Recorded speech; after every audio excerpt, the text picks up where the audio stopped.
നമസ്കാരം. രാജ്യം നിർണായകമായൊരു പൊതുതെരഞ്ഞെടുപ്പിലേക്ക് നീങ്ങുന്നു. BJP ഏത് വിധേനയും താഴെ ഇറക്കാൻ ആവുന്നത്ര പടക്കോപ്പുകളൊക്കെ അണിനിരത്തുന്നുണ്ട് കോൺഗ്രസിൻ്റെ നേതൃത്വത്തിൽ NDA സഖ്യം. ഇപ്പോൾ കോൺഗ്രസ് ഒരു പ്രകടന പത്രിക തയ്യാറാക്കിക്കൊണ്ടിരിക്കുന്നു. BJPക്കെതിരെ വലിയ വാഗ്ദാനങ്ങളുമായി അങ്ങനെ ഒരു പ്രകടന പത്രിക പുറത്തിറക്കുന്നതിന് മുമ്പേ ഇന്ത്യയിലെ ഘടകകക്ഷിയായ DMK കോൺഗ്രസിനെ പോലും ഞെട്ടിച്ചുകൊണ്ട് ഇന്നലെ ഒരു പ്രകടന പത്രിക പുറത്തിറക്കി. മരണമാസ വാഗ്ദാനങ്ങളും ഉറപ്പുകളുമാണ് സ്റ്റാലിൻ DMK ആ പ്രകടന പത്രികയിലൂടെ നൽകുന്നത്. എന്നുവെച്ചാൽ CAയും ഏക സിവിൽ കോഡുമൊന്നും തമിഴ്നാട്ടിൽ നടപ്പാക്കില്ല. ഒരു രാജ്യം ഒരു തെരഞ്ഞെടുപ്പ് എന്നുള്ള നയം BJPയുടെ പദ്ധതി അത് നടപ്പാക്കില്ല.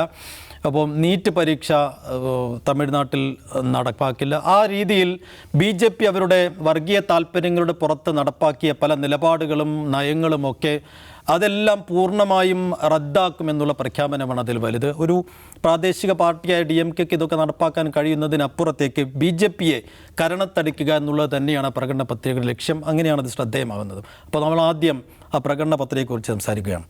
അജിംസ്, എന്ത് തോന്നി DMKയുടെ പ്രകടന പത്രിക കണ്ടപ്പോൾ?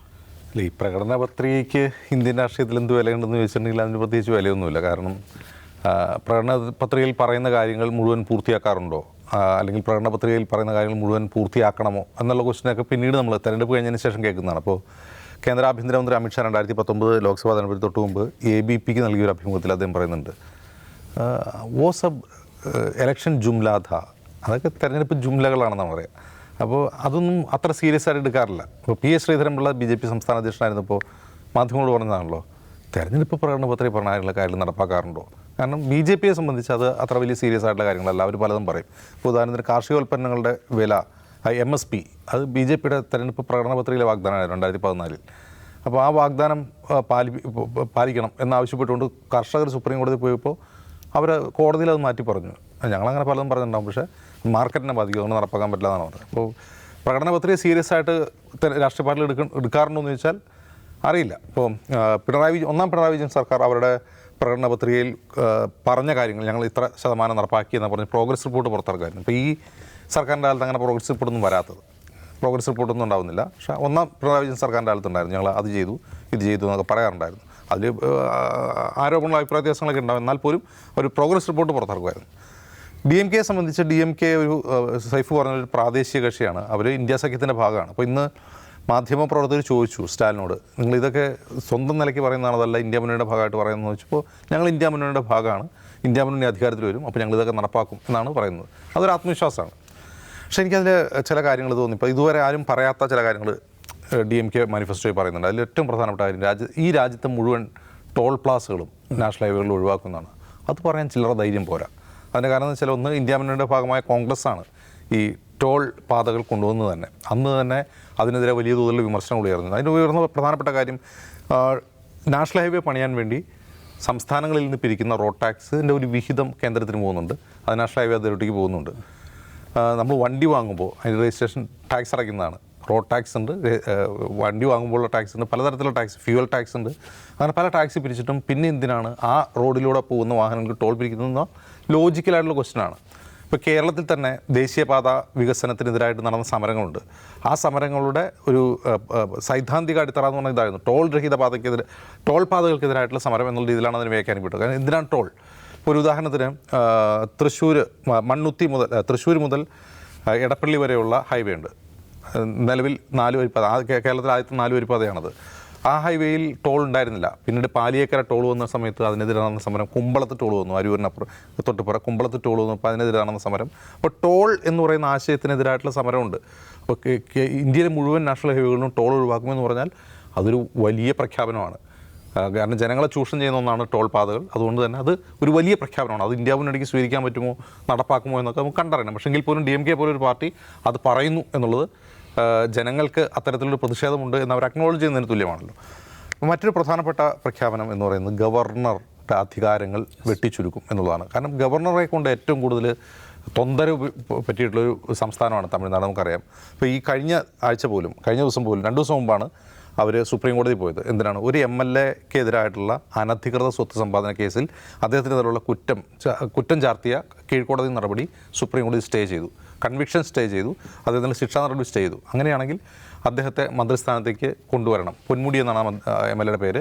അദ്ദേഹത്തെ മന്ത്രിയാക്കണമെന്നുള്ള തമിഴ്നാട് ക്യാബിനറ്റിൻ്റെ നിർദ്ദേശം ഗവർണർ RN രവി പൂഴ്ത്തിവെച്ചിരിക്കുകയാണ്, നടപ്പാക്കുന്നില്ല എന്നാണ് അദ്ദേഹം തീരുമാനിച്ചിട്ടുള്ളത്.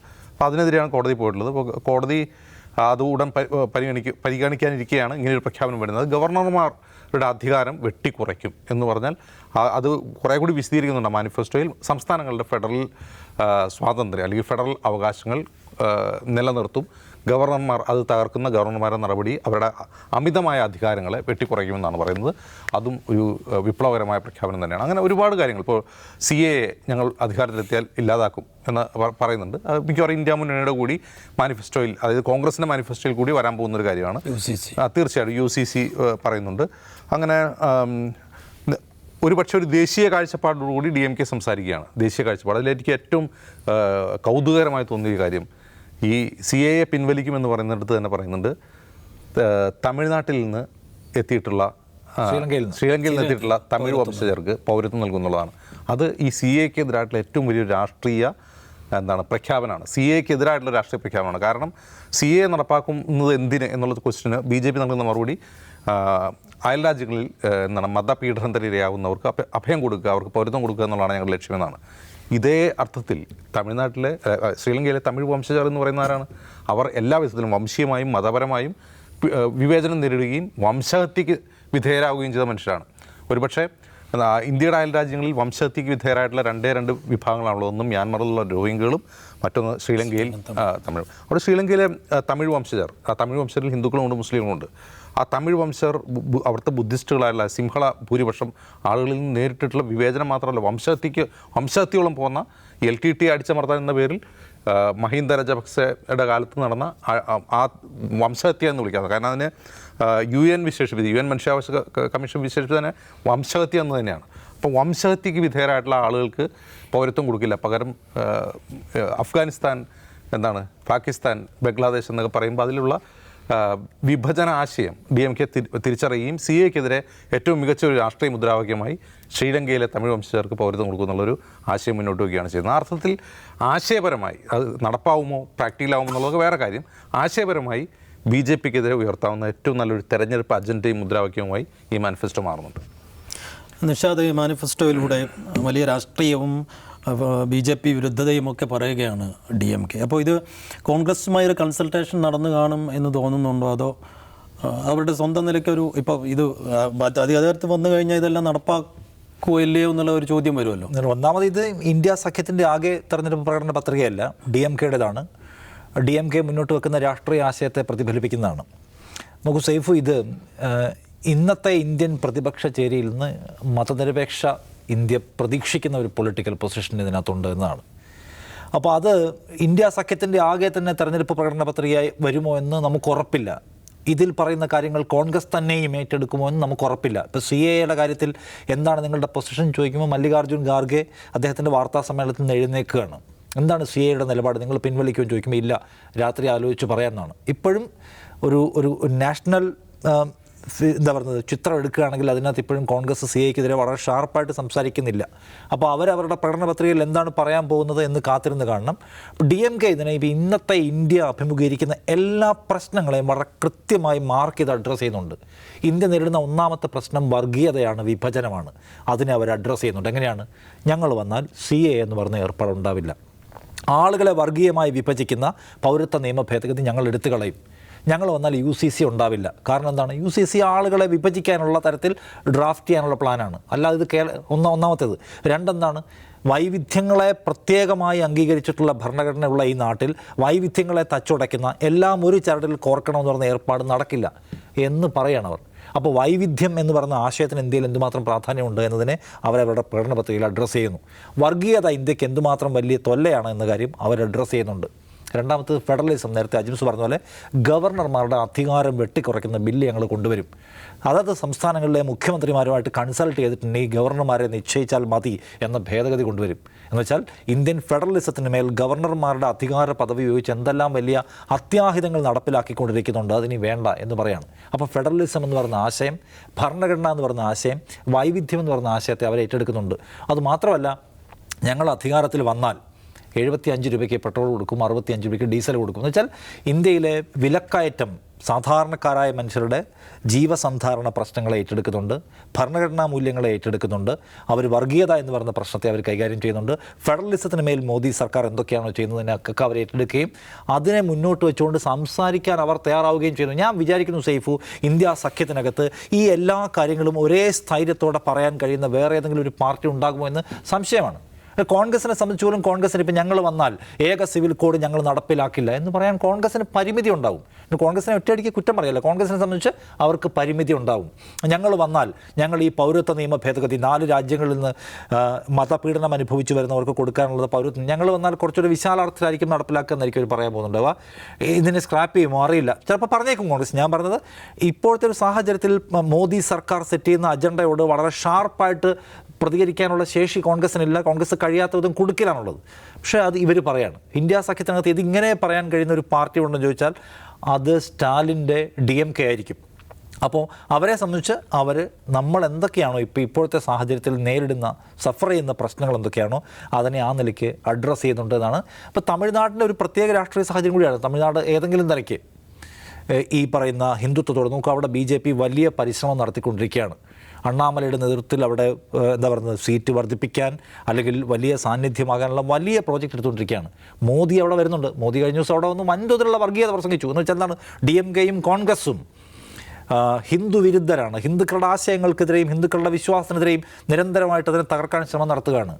എന്നാൽ മറ്റുള്ളവരുടെ കാര്യത്തിൽ അവർ മൗനം അവലംബിക്കുകയാണ്. അങ്ങനെ പരമാവധി വർഗീയതയുടെ സാധ്യത പയറ്റുമ്പോഴും വളരെ ഷാർപ്പായിട്ടാണ് ഇപ്പുറത്ത് നിൽക്കുന്നത്. മോദി വരുന്നുണ്ട്, മോദി കുറച്ച് വർഗീയത പറയാണ്, അണ്ണാമലൈ നല്ല വർഗീയത പറയാണ്. അപ്പം നമ്മൾ വർഗീയതയോട് ശകലമൊന്നും മയപ്പെടാം, ഇല്ലെങ്കിൽ ഹിന്ദുക്കൾ നമുക്കെതിരായി കളയും എന്ന ഭയം DMKയെ പിടികൂടിയിട്ടില്ല എന്നതാണ് നമ്മൾ കാണേണ്ട കാര്യം. അത് ഏതെങ്കിലും ഒരു വർഗീയതയോട് കോംപ്രമൈസ് ചെയ്തുകൊണ്ട് വിജയിക്കാൻ കഴിയില്ല. വർഗീയതയോട് ഷാർപ്പായി നിന്നിട്ടേ വിജയിക്കാൻ കഴിയൂ എന്നാണ് അവരുടെ പൊസിഷൻ. അത് കോൺഗ്രസ് മനസ്സിലാക്കേണ്ടതാണ്. ഇവിടെയുള്ള CPM അടക്കമുള്ള കക്ഷികൾ മനസ്സിലാക്കേണ്ട കൃത്യമായിട്ടുള്ള മാതൃക അതിനകത്തുണ്ട്. അത്രയും വലിയ തമിഴ്നാട്ടിനെ കോൺസെൻട്രേറ്റ് ചെയ്തിട്ട് രാമനാഥപുരത്തും മോദി മത്സരിക്കുന്നുള്ള കഥ പോലും ഉണ്ട്. എന്നിട്ടും പക്ഷേ ഞങ്ങൾ വന്നാൽ ഭൂരിപക്ഷ സമുദായത്തിന് വേണ്ടി ഇന്നത് ചെയ്യാം, ഞങ്ങൾ വന്നാൽ ക്ഷേത്ര നവീകരണം ഇന്നത് ചെയ്യാം, ഞങ്ങൾ വന്നാൽ മുസ്ലിങ്ങൾ, അങ്ങനെയൊന്നും അല്ല. പക്ഷേ അവരുടെ പൊസിഷൻ വളരെ മതനിരപേക്ഷമായ പൊസിഷനാണ്. അവരുടെ പൊസിഷൻ ജനവികാരബന്ധിയായിട്ടുള്ളതാണ്. അത് മാതൃകാപരമാണ്. അത് ഇന്ത്യ മുന്നണിക്കാകെ തന്നെ ഒരു വെളിച്ചം കൊടുക്കുന്ന തരത്തിലുള്ള സംഗതി അതിനകത്തുണ്ട്. പക്ഷേ നേരത്തെ അജിംസ് പറഞ്ഞ പോലെ ഈ പ്രകടന പത്രിക എന്ന് പറഞ്ഞാൽ അതിപ്പോൾ എല്ലാം നടപ്പിലാക്കാൻ പറ്റുമെന്നുള്ളതല്ല. പക്ഷേ ഒരു തെരഞ്ഞെടുപ്പിൽ മത്സരിക്കുമ്പോൾ ഞങ്ങൾ മുന്നോട്ട് വെക്കുന്ന പൊസിഷൻ എന്താണെന്ന കാര്യത്തിൽ DMKയ്ക്ക് ക്ലാരിറ്റി ഉണ്ട്. ആ ക്ലാരിറ്റി ഇനി അടുത്ത കോൺഗ്രസിൻ്റെ അടക്കം ഇന്ത്യ മുന്നണിയുടെ അടക്കം പൊതു നയരൂപീകരണത്തിലൊരു ഫാക്ടർ ആവട്ടെ, അതിൻ്റെ ഒരു പ്രചോദനമാവട്ടെ എന്നാണ് പറയാൻ തോന്നുന്ന കാര്യം.